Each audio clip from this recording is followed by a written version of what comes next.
Hello दोस्तों, मैं आशीष पंचाल आप सभी का स्वागत करता हूं एग्जाम अड्डा 92 पर। दोस्तों, हम आपके लिए लेकर आए हैं एक नया टॉपिक, भारत के रामसर स्थल। आपको बता दें, वर्ष 2024 जून माह तक के लिए जितने भी अभी तक भारत में रामसर स्थल घोषित किए गए हैं वर्तमान समय में, उसी के संदर्भ में हम लोग आज की क्लास करेंगे। पूरी डिटेल के साथ क्लास होगी। अभी तक जो हमारे चैनल से नहीं जुड़े तो चैनल को तुरंत सब्सक्राइब करें, बेल आइकन बटन दबाएं जिससे नोटिफिकेशन आपको तुरंत मिले। इसके बाद वीडियो यदि अच्छा लगे तो अंत तक पूरा वीडियो देखने के बाद ही लाइक करें, और यदि लाइक आप करने के बाद आपको अच्छा लग रहा है वीडियो तो वीडियो को तुरंत जो मित्र यार आपके तैयारी कर रहे हैं उनको शेयर करें। इसके बाद मैं आपको बता दूं कि यदि आप टेलीग्राम चैनल से जुड़ना चाहते हैं तो टेलीग्राम चैनल नेम है हमारे कोचिंग जो ऑनलाइन प्लेटफॉर्म है जिस नाम से, उसी ऑनलाइन प्लेटफॉर्म से आपका टेलीग्राम चैनल भी है एग्जाम अड्डा 92। इसको फॉलो करेंगे तो आपको डेली अपडेट जो करंट अफेयर से या स्टैटिक जीके से या अन्य और जनरल स्टडीज़ में आने वाले सब्जेक्टों से आपको जो है मटेरियल प्रोवाइड कराया जाएगा। ठीक है, मैं हूँ आशीष पंचाल जो इस क्लास को डेली रेगुलर में बेस पर आपको हर एक टॉपिक से संबंधित क्वेश्चंस करा रहा हूँ। चलते हैं भी क्लास की तरफ, देरी नहीं करते हुए भारत के रामसर स्थल की कहानी के बारे में जानते हैं। कुछ बच्चों के मन में ये आता है कि सबसे पहले आर्द्रभूमि को हिंदी में तो हम आर्द्रभूमि कहते हैं, मगर उसको इंग्लिश में क्या कहते हैं? तो आर्द्रभूमि एक प्रकार का वेटलैंड होता है।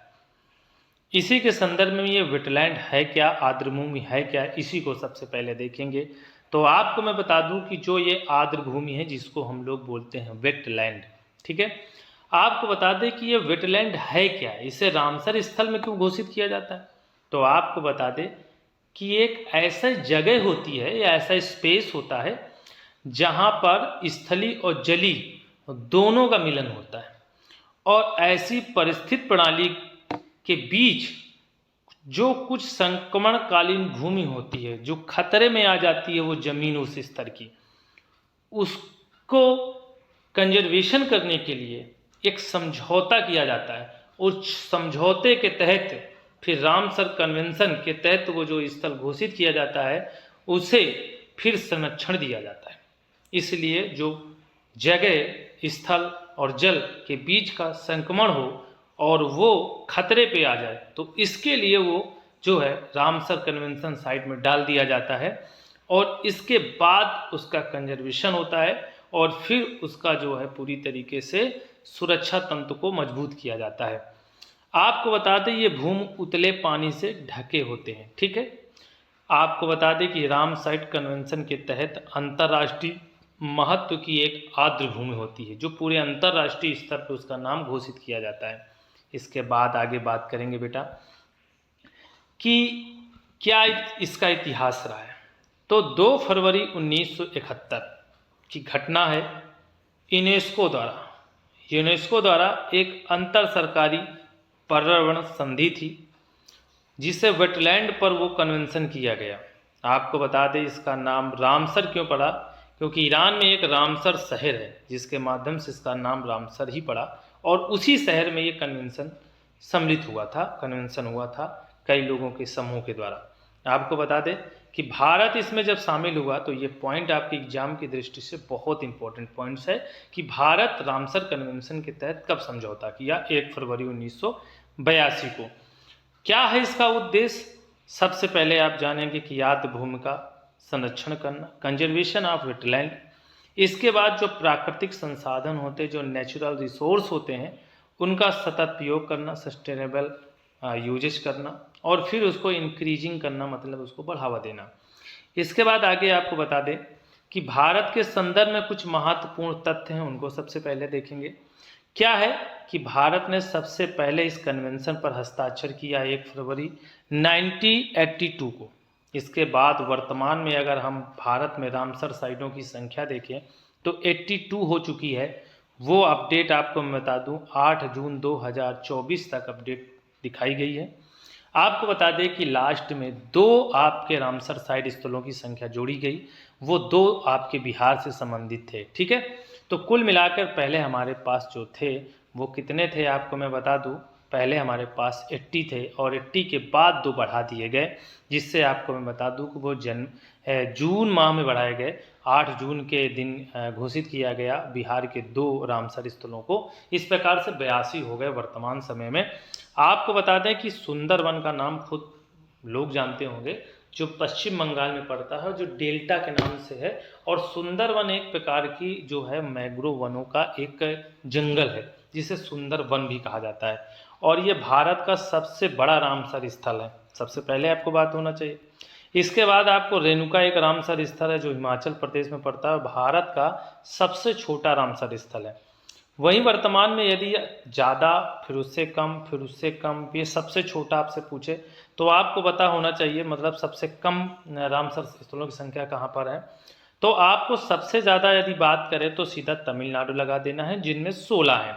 इसके बाद जो उत्तर प्रदेश के पास है वो कुल 10 रामसर साइट है।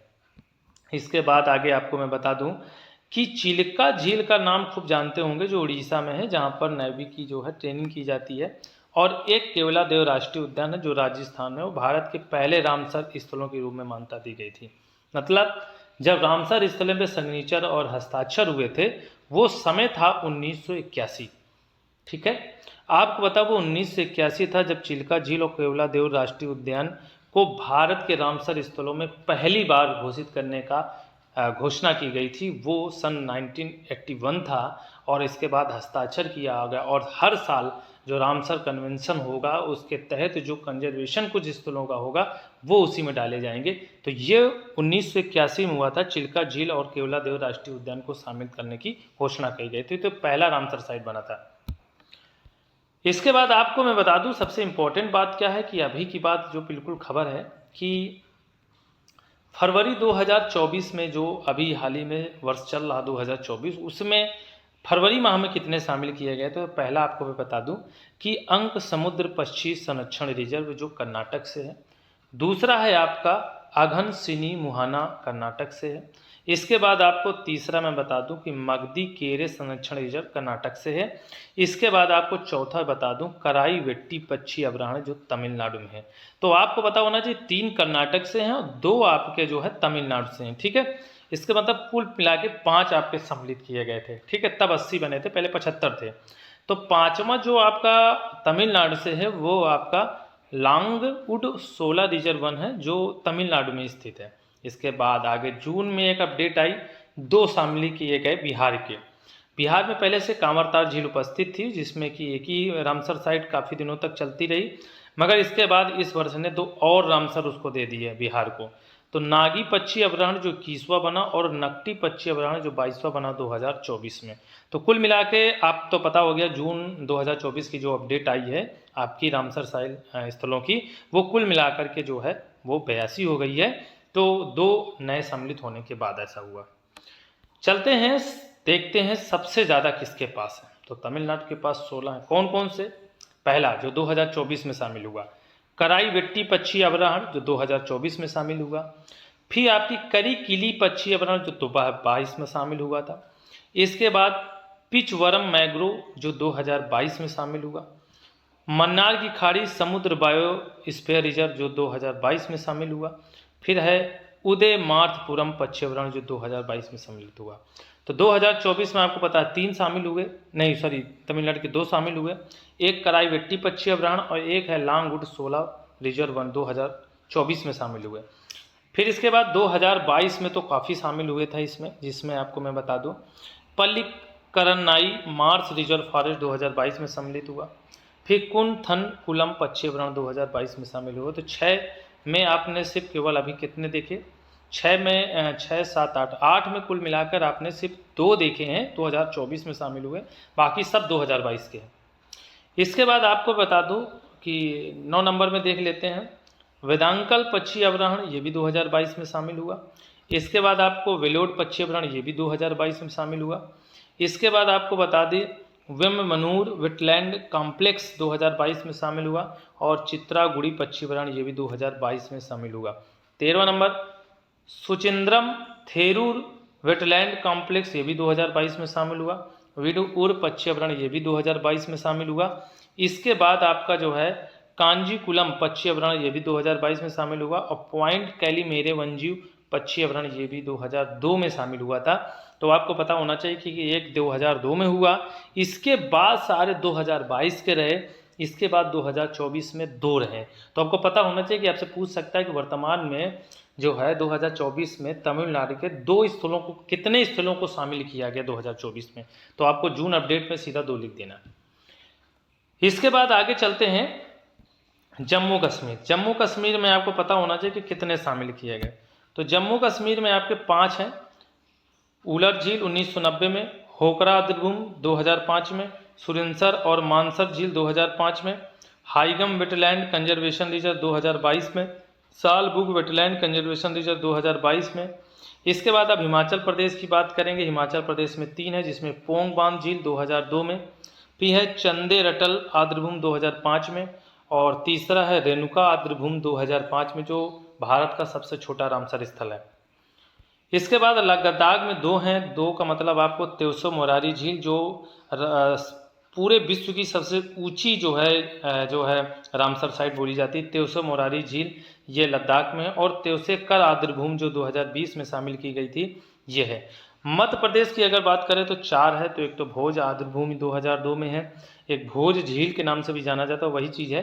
एक सांख सागर है जो 2022 में शामिल किया गया, श्रीपुर आर्द्रभूमि 2022 में शामिल किया गया। इसके बाद यशवंत सागर है जो 2022 में शामिल किया गया था। आगे चले, आगे है आंध्र प्रदेश। आंध्र प्रदेश में सिर्फ एक है, कोलोरू झील, ठीक है, 2002 में शामिल की गई। इसके बाद गुजरात में 4 हैं। नंबर 1 नल सरोवर पक्षी अभयारण्य 2012 में, वंदवावन आर्द्रभूमि क्षेत्र 2021 में, थोल झील वन्यजीव अभयारण्य 2021 में शामिल किया गया, और खिचड़िया वन्यजीव अभयारण्य 2022 में। कई क्वेश्चन कई बार खिचड़िया वन्यजीव अभयारण्य के बारे में आ चुका है। इसके बाद आपको मैं बता दूं, हरियाणा में सिर्फ केवल आपके जो 2 हैं। नंबर 1 है सुल्तानपुर राष्ट्रीय उद्यान जो 2021 में शामिल किया गया, और भिंडावास वन्यजीव अभयारण्य जो 2021 में शामिल किया गया, इसको भी हरियाणा के 2 हैं। असम में सिर्फ केवल एक है, दीपोर बिल, जो 2002 में शामिल किया गया था।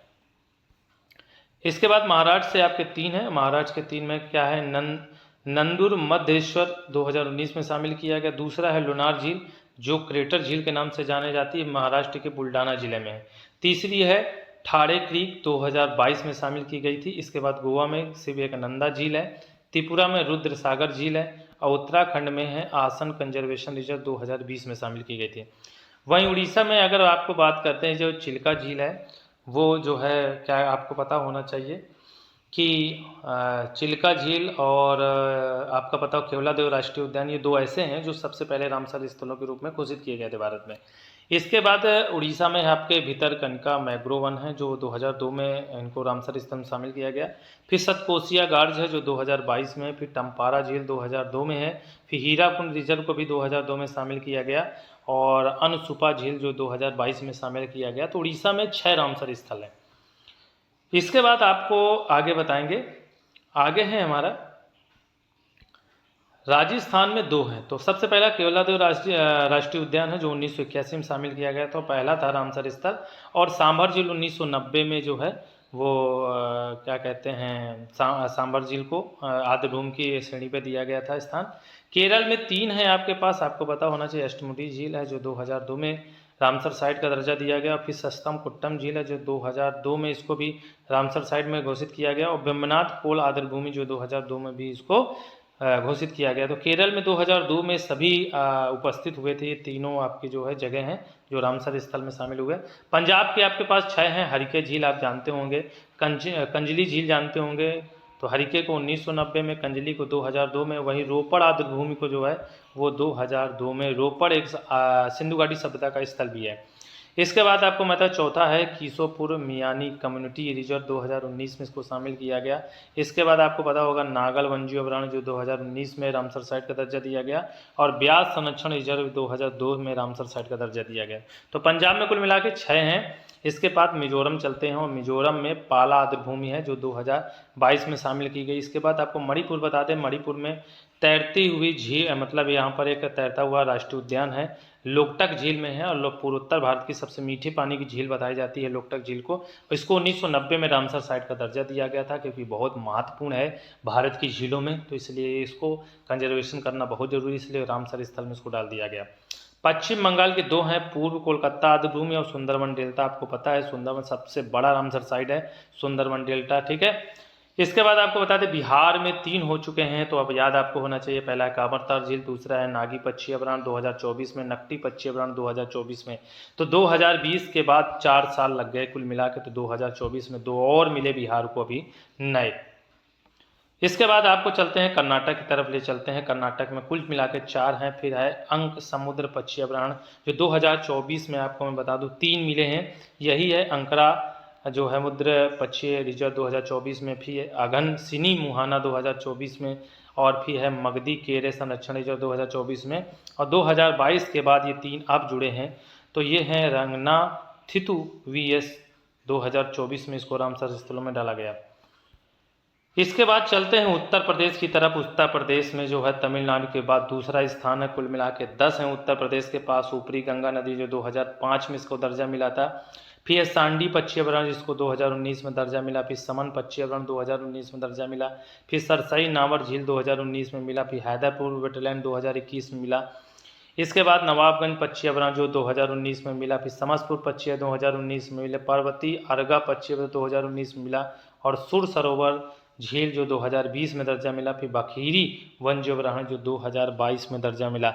तो आपको बता दें कि 2023 में कोई जो है रामसर साइट नहीं है उत्तर प्रदेश से, 2022 में है बखीरा वन्य अभयारण्य। इसके बाद आपको मैं बता दूं 2021 में हैदरपुर वेटलैंड है और सारे 2019 के हैं, और एक ही आपके 2005 का है जिसको बोलते हैं ऊपरी गंगा नदी। तो ये कुछ पॉइंट आपको उत्तर प्रदेश से जरूर याद कर लो।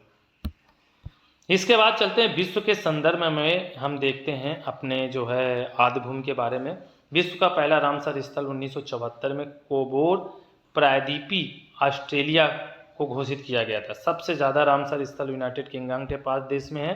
इसके बाद विश्व का सबसे बड़ा रामसर स्थल जो है वो गिरी तुम्बा मेन बॉम्बे है जो कांगो लोकतांत्रिक गणराज्य में स्थित है।